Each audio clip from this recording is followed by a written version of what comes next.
my one son, Jake, my second son, he's in his hype chair, just giving him frozen peas. He's eating them. He doesn't want the peas. So my wife would be like, listen, if you don't eat your vegetables, you can't go swimming. That was the big thing after.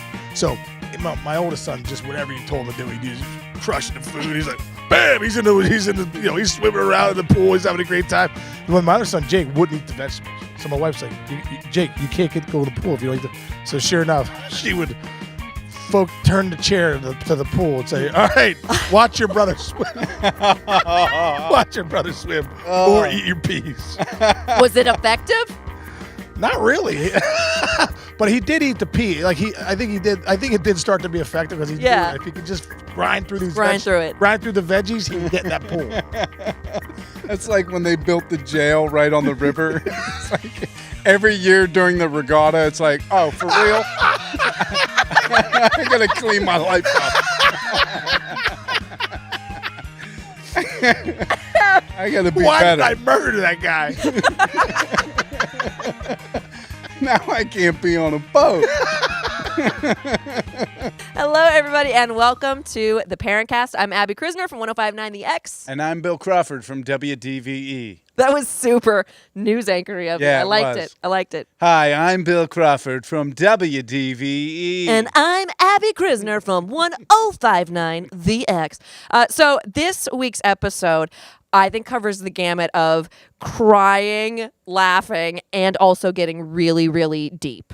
All of the emotions. All of them. We got to talk with Sean Casey today. The mayor, who is beloved and certainly a guy that you've probably run into, and he's probably given you all of his attention and all of his time because that's the kind of guy he is. Whenever we set this whole podcast up, he was one of the first people that came to my mind because he has this energy. He is like the human embodiment of Red Bull.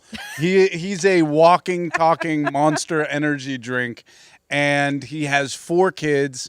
He was, in the pros for 12 years, spent time on the Indians, the Tigers, the Reds, the Pirates, the Red Sox. He has such great stories just on a professional basis, but I knew that there was this untapped reservoir of stories from him being a father and raising 4 kids. He's got 2 boys, 2 girls. So I'm just so happy that we could finally get him on the podcast. Yeah, and we're not going to delay it any further because this, again, almost every time we finish an episode, I think, this is my favorite episode. Yep. Current moment, this is my favorite episode. This is my favorite one. Enjoy the Parentcast with our guest, Sean Casey. What we tend to find is that a lot of experiences that you had growing up affect how you parent. Yes. And maybe like even insecurities that you have about how you parent. About who you are. Why are my kids acting the same way I do? My insecurities. Oh, shit. Yeah. I projected them onto them. Right. So wait, how many kids do you have? 4. And what's the age range? A 17-year-old son. Okay. A 15-year-old son, a 13-year-old daughter, and an 8-year-old daughter. So 2 girls, 2 boys. 2 boys at the top, 2 girls at the bottom. Some nice variety. There's a lot of action in the house. So do you feel, baseline, like you would treat the boys differently than the girls? Or you think everybody gets pretty much the same? No, I definitely feel like I treat the girls a little different. I'm a little more loving. You had it easy on the front end with the boys. Yeah. Now and then my 13-year-old, now I'm starting to see it. Yeah. The other day, she starts bawling that she doesn't have her blankets or something, and I'm like, are you going to be okay? You have a huge down comforter. It's like, yeah, but Mom, my blankets are downstairs, and I'm like, and she starts bawling. So I lay down with her. I was like, is everything all right, Carly? Something happened on social media or something? With your friends? No, I'm fine. I'm like, well, you don't look fine. That's all I know. The emotional state of a girl is what prompts everybody to go and fast forward to that nightmare age. Like, oh, you have a girl, wait till this point, and then it's you're just kind of like, what? I don't know what to do with that. Why don't let's talk about how the guys, like a boy, just will get arrested or You know what I mean? Like, there's some stuff with the boys too, but, but girls, the Yeah, emotions. girls, you get more of a warning because the emotions are like unknown landscape. Yes. And honestly, I can't remember being a 13-year-old girl, but it makes me shiver at the same time. Like, there's something about accepting that I was probably intolerable because I didn't have control over my emotions. So I will cry over a blanket, no doubt. cry that I don't have boobs yet, and then right. cry that my butt's too big or something like that. Like, whatever it is, just like there's too many things going on as a 13-year-old. It's gotta be something. I'm circling that as worst age ever. Well, you know what it is, so too? bad. It's so bad. It's like Teen Wolf when Michael J. Fox starts turning into. He doesn't know what's happening, and that's what's happening with a female. Like things are happening in their body. They're like, "What is this? I can't show anyone," and they're like ashamed of it, scared of it. They're secretive about it. Oh yeah. And so you don't know how to deal with it. My daughter is 11 and she's in 5th grade, and they just sat down for the talk. Oh. Really? Yeah, I know. and See, that's she's what I like mean. devastated about it. Yeah, it's not a fun talk to have. I remember having it in like 5th grade from a Roman Catholic nun. Yeah. Not the person you want to talk from. Really? Yeah. I'm sure that went over. She's had so much experience. You know, I'm sure that I'm went just over like well. rolling this information around. And Oh just being my like, God. I don't understand any of this. But yeah, no, I remember that talk happening really early. But I think from my understanding now, it like has to happen earlier because of Yeah. just the changes generation, great. how I girls got- are starting to develop. I got pressure from my wife to have the talk. Like she's like, you don't have to talk to the boys. So my sons used to share a room, and they shared a bed like Okay. 5th and 6th grade. So I go upstairs and I lay down. I got to do it tonight. So turn the lights out. I would talk to you guys real quick. So I'm just like laying in the middle of them, like, hey, listen, I just want to tell you guys, you probably start getting some like health education here soon. I'm gonna tell you how maybe like a baby's born. So I go into the whole thing, like start talking about like there's a rocket ship that comes out and he just starts, start making.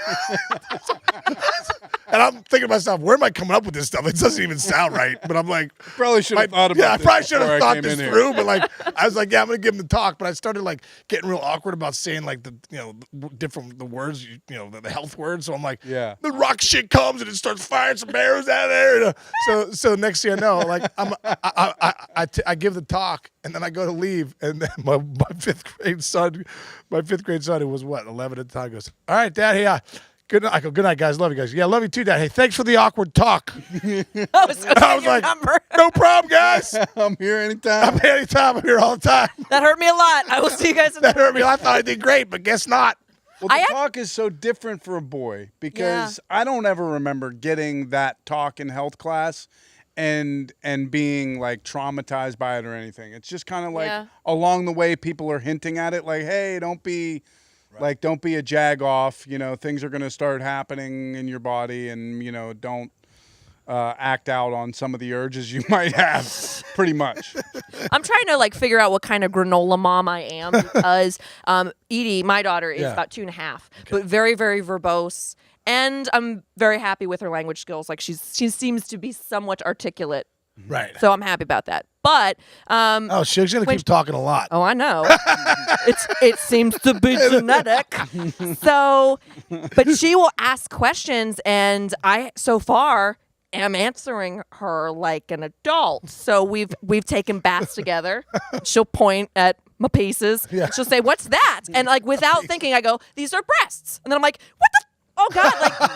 Like it's way too early, And so, But what are you supposed? You can't what am I like supposed these to are do? tatas. Yeah, Like, no, you like, can't. that's what I mean. Is like I don't want to confuse her, but I also don't want to be her the little girl at daycare who's like, "This is a vagina!" Like, really loud and being like, "I'm not ready for any of this stuff." So I'm kind of like in that again phase of just trying to figure out like how much am I gonna tell her about everything. And you don't want her to be ashamed about a naked body. There's nothing wrong with it. No, that kind of that's, thing. yeah, you're right. You don't want it to be that big a deal. I think if you don't talk about it, it's a bigger deal as they get older. Like, no one ever told me this. You know what I mean? Right. Right. Kind of grinding on the health teacher that told you sophomore year what was going on. You're like, all right, why did my parents never tell me?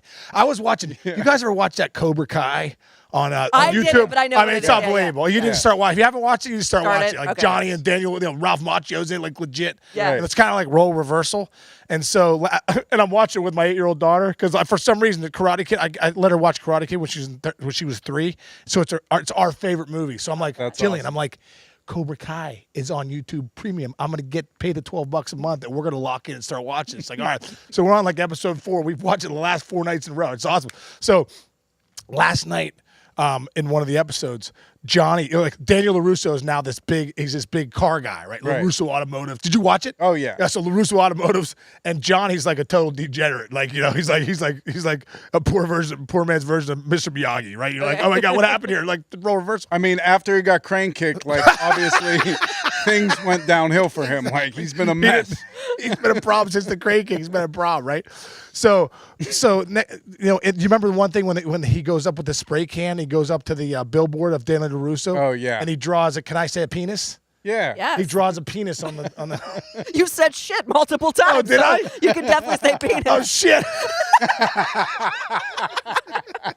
Yeah, go for it. Okay, so he draws a penis on the billboard with Daniel LaRusso's face up there, right? So now they start talking about it, and I'm like, I got my 8-year-old daughter with me, and they're like, hey, they draw, look at the penis, they draw a thing, and they didn't say penis, so they said the D word. Can I say that? Yes. I was saying, so they start saying that, and I'm like with my daughter, and I'm thinking, probably not the best show to be watching with her. They said the F-bomb, a couple S-bombs. They got a penis up on the billboard. They're talking about that. They're talking about his wife. It's just pretty inappropriate. Yeah. But Yeah. she's my 4th child, and I'm just like, let's let it rip and see what happens. I Pulled the love that. goalie. I love that bonding, though. I love it. Like, whenever I was little, my dad and our relationship was bonded over that first Michael Keaton Batman movie. And again, I was really probably too young to be watching it because now I think back on it, I'm like, there was a lot of questionable things in there, but I remember I remember that was our thing. And then like I'm a 4-year-old at Easter that wants a Batman utility belt, and like that's the kind of kid I grew up to be. I remember my dad walking it back and taking the movie away for a little while because he used to pick me up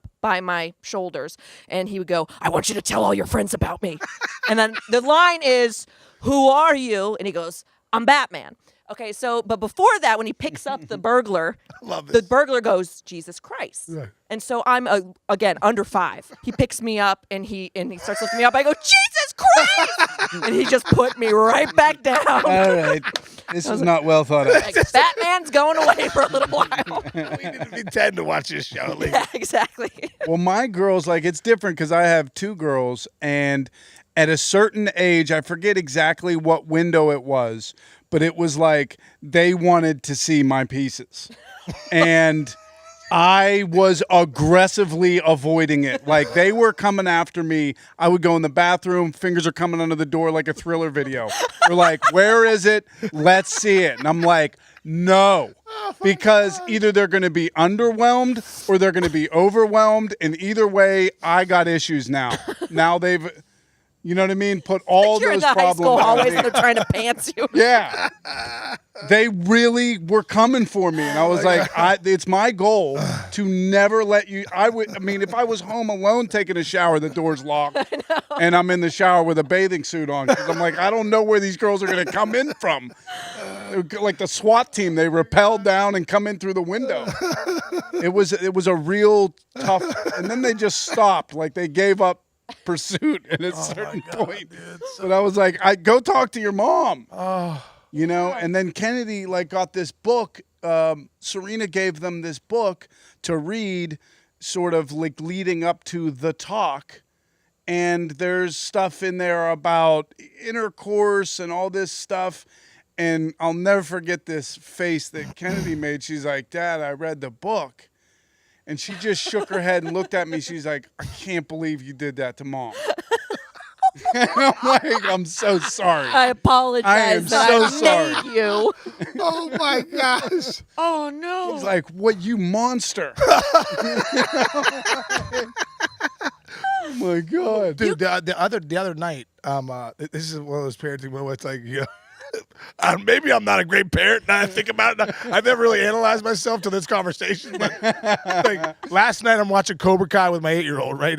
It jumps the shark a little bit. Right. And then a couple nights ago, my 15-year-old son and I are watching The Dirt, Motley Crue movie on Netflix. Like the first 30 and the first 30 seconds, I'm Whoa. like, first 30 seconds when Tommy Lee's doing his thing, I'm like, okay, this probably isn't. Don't tell your mom we're watching this because this is not a good idea. I don't even know what that is, what just happened there, but we shouldn't be watching. He's like, this is a great movie, Dad. I'm like, Oh my God! So we ended up watching the whole thing. Oh my God! It worked out awesome. Yeah, I guess so. I was like, the listen, talk has I was been like, done. sex, drugs, and rock and roll. Look what happened to them. You know, he's a Right. heroin addict. You know, They made a ton of my money. kid's snorting 20 years. amps. He got 2 shots of adrenaline. Yeah, I know.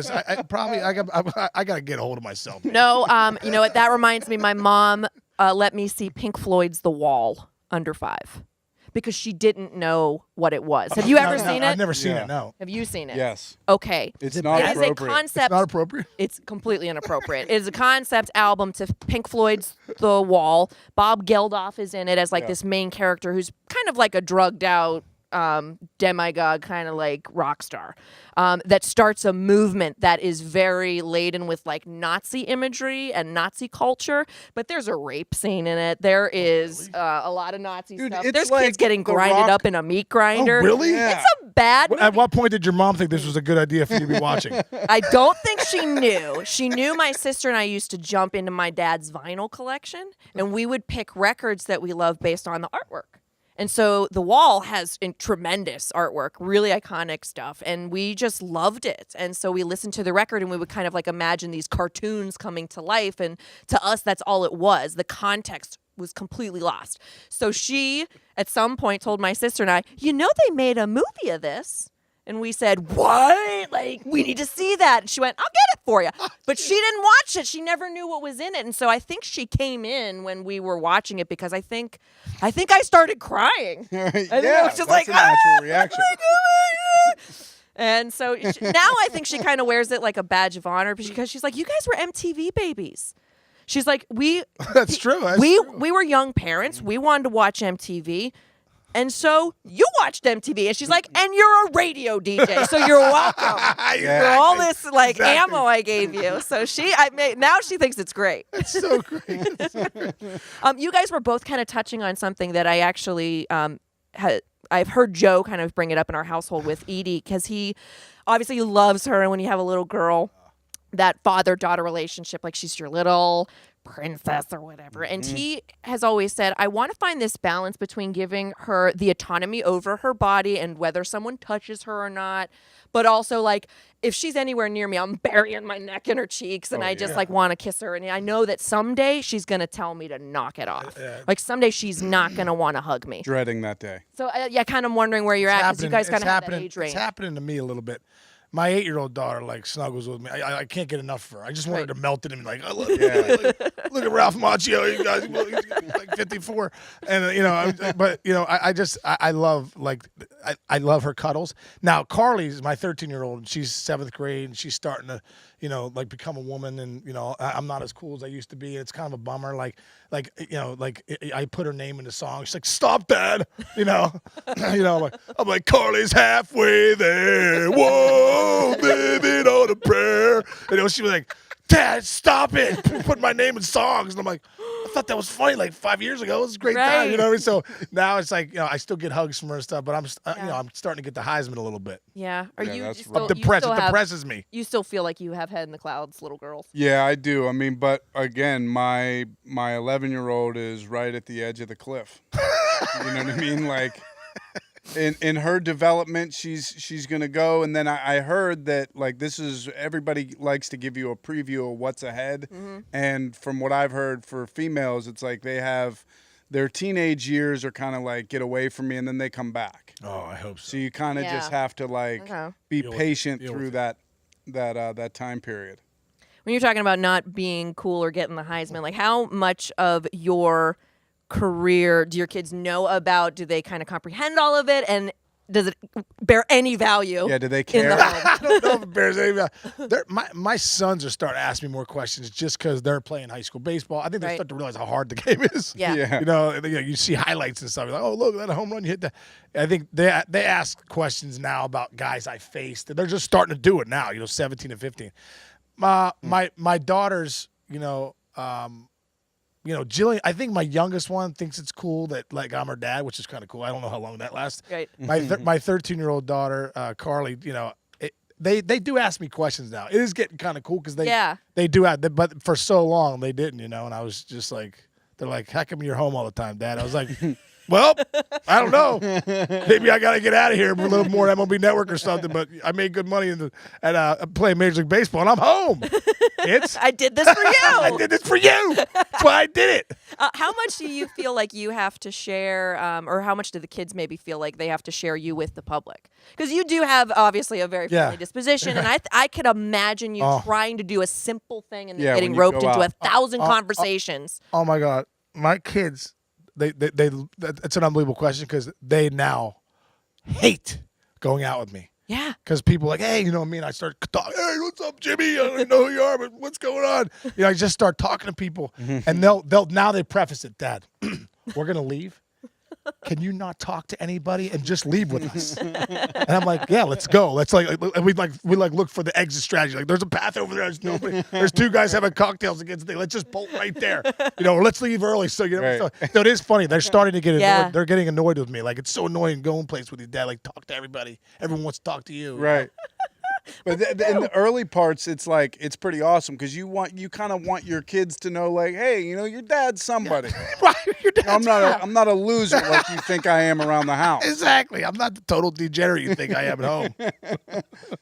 What's the dynamic at home, by the way, with your wife in terms of roles? We always kind of get into this area where we try to figure out, like, who's the disciplinarian. Right, yeah. Like, good cop, bad cop. My wife's probably not probably. She definitely is. And then she's like, can you follow, like Jake, my son last night, like, can you follow through with me? Jake needs to go to bed at 9:30, and like, can you have his phone up? So I walk in, I'm like, Jake, 9:30. You know, he's almost 16.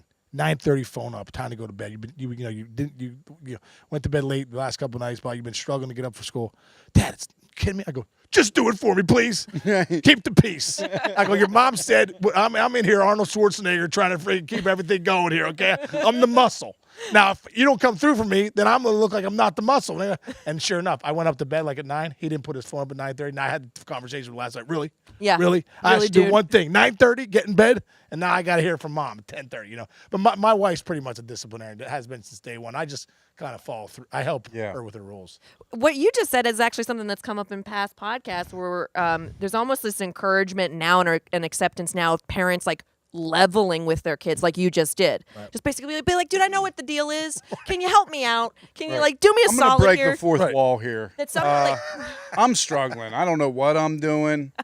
And any help would be appreciated. But we're learning that that's like positive modeling for kids because you're just teaching them that you're human. So in a way, you can be like the cool dad that they're asking questions about now, but you can also be extremely human and teach them, hey, man, it's cool to be on the level with. I tell my 17-year-old son, I'm like, bro, my bad. Like, I apologize. You're the first. And I have no idea what I'm doing. And hopefully by the time I get to Jillian at the fourth, I'm better. But hey, bro, I don't know. You're grounded. Why? I don't know. Because I'm the dad. I guess you did something you should have done, and you're out for the weekend. I don't know. And then maybe a month later, I'm like, bro, sorry I grounded you, but that's what I thought was the right thing to do. Turns out it probably wasn't. Right. Wow. That's kind of liberating, though. Yeah, so I say just hang with him. Yeah. It's tough because, you know, you never know if you're being too harsh on a kid or, you know what I mean, if you should be tougher on them or which kid can handle what. Because I always think, like, my first inclination when my kids aren't listening to my words and aren't, you know, heeding my warnings, I want to shut it all down. Yeah. I want to take everything away. It's like lockdown. It's solitary confinement. Like, I'm taking all this stuff. I'm taking your stuff out of your room. No blankets. Like, and then I'm like, all right, I should probably, you know what I mean? Like, freeze to death. This isn't Gitmo. Like, I gotta back it up a little bit. Shiver all night. Yeah. We used to have a pool, and when I was in Florida, like, we lived down there when I was playing, and my sons were like, one was 2, one was 3, one was like 2, right? And you could, when you live a pool in Florida, like, my kids are swimming at like 18 months, right? It was unbelievable, right? And so my one son, Jake, my second son, you know, he's in his height chair, just giving him frozen peas. He's eating them. He doesn't want the peas, so my wife would be like, listen, if you don't eat your vegetables, you can't go swimming. And that was the big thing after. So my oldest son, just whatever you told him to do, he did. Just crushing the food. He's like, bam! He's he's swimming around in the pool. He's having a great time. And when my other son Jake wouldn't eat the vegetables, so my wife's like, Jake, you can't go in the pool if you don't eat the. So sure enough, she would turn the chair to the pool and say, "All right, watch your brother swim. Watch your brother swim, or eat your peas." Was it effective? Not really, but he did eat the pea. Like I think it did start to be effective because he did. If he could just grind through these, grind through the veggies, he can get in that pool. That's like when they built the jail right on the river. It's like every year during the regatta, it's like, oh, for real? I gotta clean my life up. I gotta be Why better. did I murder that guy? Now I can't be on a boat. This guy's jet skiing out there. Okay, all right. So whenever you are, I'm assuming helping the boys who are now getting into baseball, and playing more. How much of a stage mom are you, and how much are you kind of letting them figure it out? Oh, that's a good one. Wow, that's a great question. I'm gonna slide this water over. Yeah. Hey, thanks a lot. I appreciate it. Your water privilege. I really try and let them figure it out. Yeah. You know, I know my dad did, and baseball, for the baseball sport of it, it's a tough sport. And I do know, though, how big the mental side of the game is in baseball and in sports in general, basketball. Because if you don't believe in yourself, you know, fear creeps in, and when fear creeps in, it's paralyzing, right? Yeah. So the one thing I do tell them that there's a book called The Mental Game of Baseball and the Mental Keys to Hitting by this guy named Harvey Dorfman, who was a good friend of mine, who's the guru of the mental side of the game. My dad bought me that book accidentally when I was 16 years old, when I was at Upper St. Clair. I mean, I hate reading. I didn't read a book. I couldn't stand books. But for some reason, that book, like, I absolutely, this Mental Game of Baseball, like by accident, bought it, and I was like, oh my God, the book's unbelievable. I read that book every free period I had at school. I'd highlight it, right? Without that book, I don't play in the big leagues. Like no doubt about it, hands down, no doubt. Because at the end of the day, when you get to that level, there's a lot of guys with talent. Like I come up through the minor leagues, there's a ton of guys with talent, right? The better talent than I had. But I learned how to like calm myself down. I learned how to live in the moment. I learned how to go one pitch at a time, process not results. I learned to hunt the fastball. I learned to get so good at the process that for some reason, every level I went to, man, there's 330, 340. Man, all of a sudden in the big leagues, and boom, I'm still hitting 330, 300. It was amazing. All because of that book that I really learned how to control my mind and how to be positive when it was the craziness was happening all the time. And these other guys that were so much more talented than I mean, way more talented than I was, they're just fizzling out. They never make it. Wait a minute, Case. When you say your dad bought you that by accident, what do you mean by that? Like he bought me 3 books. He bought me Charlie Lau's The Art of Hitting 300, Ted Williams, the Art of Hitting, I think. Yeah. And The Mental Game of Baseball. And I think it was like every kid had those other books. And I think it was just in this section, and he bought it. Mm-hmm. I mean, literally. And then when I got to the big leagues and started doing well, I called Harvey Dorfman. I said, Harvey. It was so I had already been a 2-time All-Star at the time. I remember the conversation. I called him. I said, Harvey. I said, you might not know me. My name's Sean Casey. Yeah, I know who you are. You're a great hitter. And I said, I just want to tell you, I'm now 28 years old. I've been reading your book since I was 16. And I said, without you, I know you don't know me, but I know you and your words and your experiences. Without you, I don't play in the big leagues. And I said, do you think I could talk to you? Is there any chance I could give you a call every once in a while? Now, he was with Scott Boras, so that's why I didn't think I could talk to him, because Scott Boras is no dummy. Yeah. There's a reason he hired Harvey Dorfman to work with his clients, right? So I said, I don't know what goes on with you and Scott Boras, but is there any chance that we could talk? He's like, yeah. He's like, I think I paid him $3,000. I gave him $3,000. He said, call me whenever you want. It was, he helped me so much, even on times calling him after games or whatever. But I felt like I knew this guy for so long because of this book. Right. And I tell kids all the time, it's so funny. And that's what you asked me about my kids. Yeah. I tell my kids all the time, I get them the book, said, read the book. Yeah, read the book. You don't need me to keep talking to you, because you're either going to read it or you're not. Right. And you're either going to learn how to talk to yourself the right way or not. And I said, don't be done in a couple years in sports and go, geez, I should have done that. I should have read that. I should have learned how to talk to myself. I should have learned to slow the game down. I should have had more fun. Yeah. I should have enjoyed my teammates. I should have done the things instead of, oh, I'm so nervous that I'm 0 for 4 and scouts in the stands or a college coach, or what are my teammates thinking? My girlfriend's here and I can't just figure it out. I'm in the Whippeal playoff game and it's a sold out crowd and I'm so nervous and I can't shoot the ball. don't do that. Yeah. Don't do it because that is under your control. Because at the end of the day, life mimics sports. That it's you versus you. I mean, how many times is life you versus you in your mind? Man, the squirrels get going in your head like, nah, I don't need to think like this. I can think this way. Same thing in sports. I don't need to go down this road of fear. I can get grateful. And if I get grateful, I can calm down and I can really sit. I was thinking life. Man, when I get fearful thoughts going, anger, jealousy, resentment, all that stuff, my life doesn't, it's that anxiety and that stress comes. When I can say, no, I'm over in a fearful state, I got to get grateful. And then I start to think, man, thank God for my heartbeat. Thank God for the breath that I have. Thank God for the friends I have and the kids that I have. And I could just all of a sudden I get grateful. Man, I can get myself into a different state where I'm like, man, I like life. Life's good. Even though there's craziness in my life, I don't need to sit in there. And I think that when I talk to my kids about sports, I try and say that, listen, you don't need to sit in these fearful thoughts. But guess what? It just doesn't happen. Yeah. Right. Work at it. You got to do it. It just doesn't it just doesn't happen. You got to take action. So you might not have all the knowledge you want. I might know that if I get grateful, I can get rid of my fear. But if I don't do it, it doesn't help. Right. But the more I do it, I guess what? I build that muscle. And when I build that muscle, I get more powerful. And the more power and knowledge I get, now I can live my days in a more peaceful way. And I know for me in the big leagues, looking back at my career, one thing I was really able to do was go pitch one pitch at a time and get into that zone. And that's the reason I played 12 years in the big leagues and I was a career 300 hitter and had some success. Only because that was a huge – obviously, I hit and did all that stuff. But anyone could do that. Right. Anyone can go to the cages right now and take 9 zillion swings. Abby, you could do it. And it's like, hey, look, I just took 9 zillion swings. Yeah. How come I went over 4 in a game? Well, I don't know. The bottom line is anyone could do that. But not everybody's working on the mindset because at the end of the day, if this isn't right, then whatever your brain tells your body, it'll do. And then at the end of the day, if your mind can't get right, sports is a tough gig.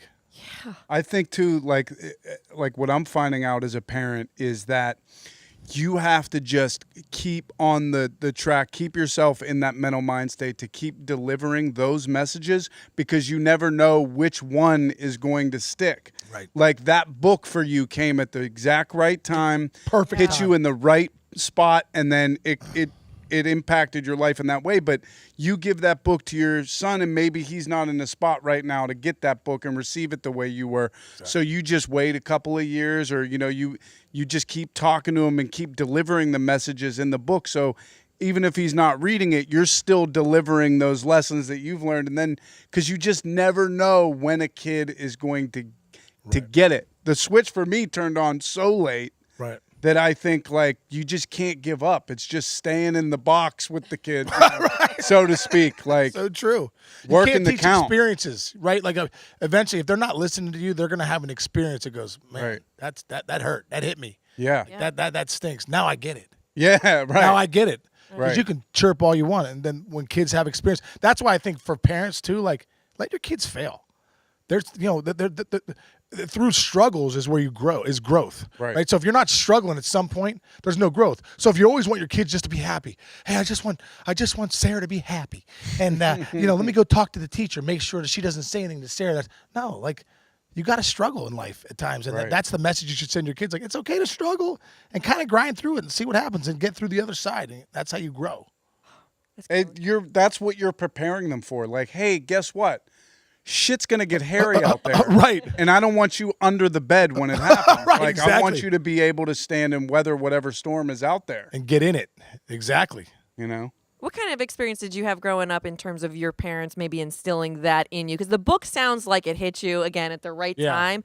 But you would also have to have some foundation to be optimistic and at least to see the good side in a lot of stressful situations. My parents were always kind of half glass full kind of people. They just, they were. And I think sometimes it was good. Sometimes it probably wasn't good, but it was always like, oh, just be positive, But when I was 14 years old, I was one of the best baseball players, better baseball players growing up. But I wasn't the guy you looked at and said, man, this guy's going to play 12 years in the big leagues and be an all-star. You looked at the guy and said, this guy's going to be a good high school player, maybe. You know what I mean? Didn't run well. Looked like I was ice skating in quicksand. It just didn't. It wasn't, you were like, that's a top prospect right there. That guy freaking gets out. Look how he's cheek to cheek. He's got that good leg lift, You were like, what the hell's that guy doing? Does he have hip problems? That's what you were thinking. That's what you were thinking when you saw me. So when I was coming up and I was always like, one of the better hitters. But then I was a younger, I graduated when I was 17. No, thanks, mom and dad. It worked out good for me. I mean, like I just wasn't developing, right? So 13 and 14 were my toughest years, right? Like the field gets a little bigger. So at 14 years old, when I was in high school, I didn't play much. This other guy played ahead of me. Was and so I came home to my dad and I was like, Dad, I don't know what's going on here. I'm like, I'm not playing, and and I wanted him to say, I'm going to go talk to the coach. I think when you're 14, you want your dad to kind of have your back. Well, my dad, you talk about a struggle. My dad said the exact thing I needed to hear at that time, and thank God he didn't go talk to the coach. He said, you know what? He goes, I'm not going to go talk to the coach, and he's like, you got to get better. He goes, you might be better than the guy that's playing over you, and everyone knows it, but you're not glaringly better. Right. So the coach might know that kid more and say, no, I like this kid more than he likes you, and he's going to play you. So my dad said, you're not glaringly better. He goes, you got to work harder. And I didn't understand what he was mainly. So in Bethel Park, a Grand Slam USA had just opened up a batting cage. He goes, hey, that Grand Slam USA just opened up over there. And he goes, I'll buy you as many tokens as you'll use. If you go every day and hit after school, I'll buy you tokens. He goes, as soon as you stop hitting, deal's off. I go, deal, Dad. And then I met this guy named Frank Porco, who was, was a hitting instructor there at Grand Slam, and I used to go every Tuesday night for a half hour. And Frank we would work on hitting, and through that time with him, I started getting a passion for the art of hitting, how to use your hands, how to use your body, how to let the ball travel, how to get reps. And I started to realize that the work I was doing every day was paying off. Like I was hitting every day. I was like, man, I'm getting better. The ball's starting to jump off my bat. I'm really understanding how to. So JV, I end up starting, right? I'm like, oh, good, I'm back starting, right? Varsity, I end up starting my junior year. Senior year, we end up winning the Whippy. I do well. And it was the same thing again. Here I am, senior year. I have no college scholarship offers. I have zero, not even D3, nothing like that. So I was set to go to John Carroll in Cleveland. I went over there. Yeah. They're like, hey, I was like, has anyone ever been drafted at John Carroll? They're like, Don Shula went here. I'm like, well, that's not really helped my baseball career, but that's really cool. Don Shula went to John Carroll. He's a great NFL coach. If they ever had a baseball player, and I was like maybe some guy in the 62nd round. So I was thinking, well, at least there's a chance, you know what I mean? So my dad, I'll never forget, he started this Casey Chemical Company, and every like 2 months we'd send out these flyers, 500 network marketing, and I'd come after school. I'm like, oh man, the freaking envelopes are out, and I'd be like, look at the envelopes, doing the sponges, all like take like 6 hours to get these things out. But my dad said, listen, if we send out 1,000 letters and we get 5-10 people to come back and say they're interested, that's good for us. You gotta get out. So my dad, at the end, I was really frustrated my senior year. We'd won the Whippy. I'd really done well. It was towards the end of the year, and my dad's message to me was always, hey, preparation meeting opportunity. Be prepared, because one day your opportunity is going to come, and don't miss it. He goes, it'd be a shame if you weren't prepared when the opportunity came and you weren't able to take it. And I always thought that. And I was like, when's that opportunity going to come? It looks like it's been like 4 years, nothing's happened, right? So sure enough, my dad was like, listen, he goes, if coaches aren't going to come to you, you need to go to them. He goes, you need to sit down, write 30 schools, write handwritten letters to 30 schools that you want to go to, and just put it out there. So I did. I sat down, wrote one to Clemson, wrote one to Penn State, wrote all these places, even College of Worcester, Marietta. D3. It didn't matter. Does anybody want me besides John Carroll? It's got Don Shula down there, Miami. You know what I mean? So I write all these letters, and one of the last ones, he says, "Hey, send one to University of Richmond too. They sent you a brochure last year when you played in the Keystone State games." Like, all right, cool. Let's send one to Richmond. So I sent one to Richmond. Last letter I sent. Sure enough, 3 weeks go by. There's 4 games to go in the year. We're playing Montour. Double in the gap, double. So 4 doubles, 8 ribbies, right? In the 7th inning, the game's about to end. Jerry Malarkey, who's our coach, who's still the coach there now, says, "Hey, how many hits you have?" I was like, 4 hits, 8 RBIs. He goes, 4 doubles. He goes, good. He goes, see that guy behind the plate? And he goes, that's the University of Richmond coach. He drove up from Richmond with his wife to watch you play. Oh my God! Only coach to see me play out of those 30 letters. I end up having the greatest varsity game I've ever had. 8 RBIs. Talk to him. It's like $30,000 a year to go to school there. And it's like my dad makes like $33,000 a year. It's like Casey Chemical salesman. It's not going too well. So the guy, they like 2 days later, they call me back. They're like, it's D1, it's Division I baseball. Right. Like, we'd like to give you $1,000 scholarship. I was like, Dad, what we're gonna do is like, who cares? We'll figure it out. I think we took a second mortgage out on the house. Just figure it out. I ended up going to Richmond, start my freshman year, junior year, and then sophomore year, win the NCAA batting title my junior year, and then I get drafted by the Indians. Then Rest is history. And then, yeah, but it you all take off. started with that 14-year-old conversation with, Dad, can you go talk to the coach? No, I'm not going to talk to the coach. You need to get better. You need to work harder. You need to put the time in. You need to figure it out and have some passion for what you're doing. That is the soul. And then 2 years later, I read the Mental Game of Baseball book and just kind of put it all together, Yeah. the talent and the mental side of it. And that's your big league players. I always tell guys all the time, you have all the talent in the world, but if your mind doesn't hit your talent, that's where the big leaguers live. Right. Why do 95% of minor leaguers go home? Because they don't have that part of, you can't play 144 games and grind every night and figure out how to go one pitch at a time. It's tough to do. Yeah. Right. And guys with the talent, they don't have it. When it sounds like your dad gave you a lot of really sage advice, but Yeah. at the time, like especially when you're a teenager, Yeah.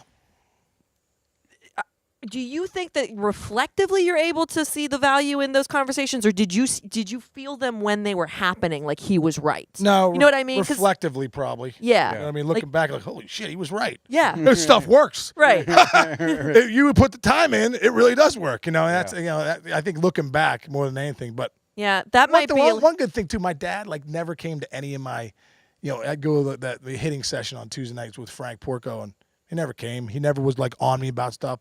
It was either you do or you don't. Right. And that's kind of I am with my kids. Like, hey, I always tell my kids all the time, I'll hit with you every night, but I'm not asking you to hit. Right. You got to come ask me, Dad, can we go? You got to hit? be self-motivated. You got to be self-motivated. I'll go every night with you. I'll sit there for 10 hours and feed that machine. But I'm not going to ask you to go hit. Mm-hmm. I think your parents sound awesome. They're the best. My parents are New Yorkers. Joan Casey's the greatest too. Like my mom's just they're both from Long Island. They're just I just had breakfast with my mom. She's like, give me some sausage and a coffee, and I'm just like, seriously, Mom, we've been in Pittsburgh for 40 years. You still got Can't lose it. You still got that Long Island accent. Can't lose it. You need a sausage and a coffee. And I'm your mother. An amazing guest for our final episode this season So good. of the Parentcast, Sean Casey. Thanks so much to Sean for being here because, Yeah. again, what a note to go out on in that we just got a really nice, again, mix of the realities of parenting, but then getting deep with your kids, letting them fail, and letting them learn. And I loved that conversation about his dad and how much of an impact he ended up making just by being available. I know. Look, Case was a career 300 hitter, but I didn't realize he was going to go deep. He went real deep in this podcast, and you know what? He bat cleanup for this season. We can't. He cleared the bases. We couldn't. Nobody could follow this. That's it. You're so punny. I'm running out of analogies. Really, I am too. Sean, again, was a great guest to wrap up this season, which I think from Bill and I, we have been so pleasantly surprised at how many people have reached out about this podcast, how many people checked it out, which was really cool because it's something that we wanted to do. It's like a passion project. But you never know. Is this going to suck? It can always suck. Will nobody care? I'm happy that there are other frazzled parents out there. Yeah. And again, from behavior, talking about siblings, talking about sleep, talking about taking a breath as a parent. I just feel like our guests just really delivered this season. So if you are catching this last episode and Sean Casey brought you here, well, check out the other episodes because, again, I think we really covered a lot in this first season. And we're looking forward to bringing you a second season. So we're in the works of that right now. So keep in mind those lines of communication are open to get in touch with us in terms of topics that you would like to see covered on the Parentcast. And we always have guests that are kind of reaching out that feel like they got something that they can teach us, and we're open to that. You can follow me on Twitter at DVE Bill Crawford and tweet me anything that, like Abby said, anything you want to hear us talk about or people that you think we should get on and interview for one of these, and you can reach her and follow her at Abby on the X. Bill, I feel like we should hug it out. For Bryce Powell and Michelle Moritz, I'm Abby Krisner. I'm Bill Crawford. Thank you guys for joining us this season on the Parentcast.